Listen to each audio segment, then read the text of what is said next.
In this video, I'm going to look at finding the limits of integration of a double integral that I wish to calculate of some function which I've called f of xy over some circular region D, which I've depicted here. So we want the double integral over D of this function. I haven't told you what the function is. I'm not going to provide one for the example. This is all about just finding the limits of integration for the double integral.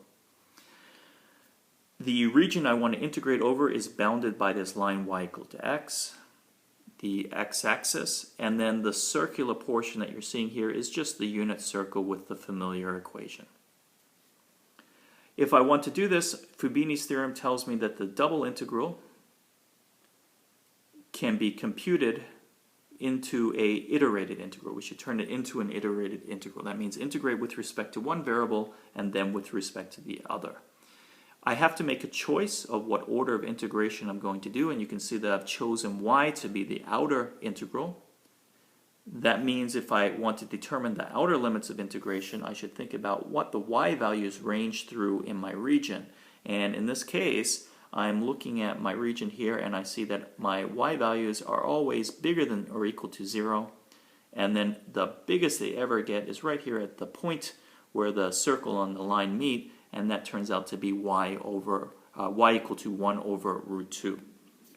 And if you're curious about how I calculated that value of y, I observed that y equal to x on this equation, so I take the x value into the unit circle equation and substitute the fact that the y value should agree with it there.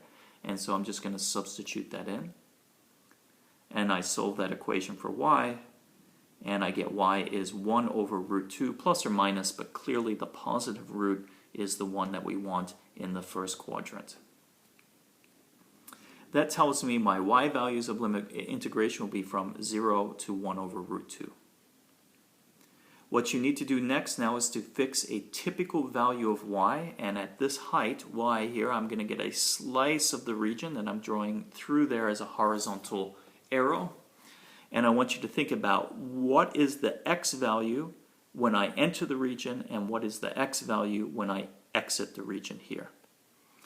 The x value when it enters a region agrees with the current y value. So whatever height y I'm currently at, when my x and y value agree there, that is my entry point. So I'm saying that x should be bigger than or equal to y. My exit point is occurring right here, and that occurs when my x value is on the unit circle. So I need to take the unit circle equation, x squared plus y squared is equal to 1, and solve it for x. And when I do that, I get x is equal to the square root of 1 minus y squared. So I'm saying that my y value should range between these two constants, and my x values, my limits of integration, are both functions of y. They enter at x equal to y, and at x is at x equal to this equation here. And now we have the iterated form of this double integral that we wish to calculate. If we had the function, we would now proceed by doing the calculation. Now, the choice that I made to integrate with respect to x first and then y was arbitrary, and I want to show you now how we could reverse the order of integration. So let's find the limits of integration for the same problem. And same circular sector there, and I want to integrate that, but I want to reverse now the order of integration.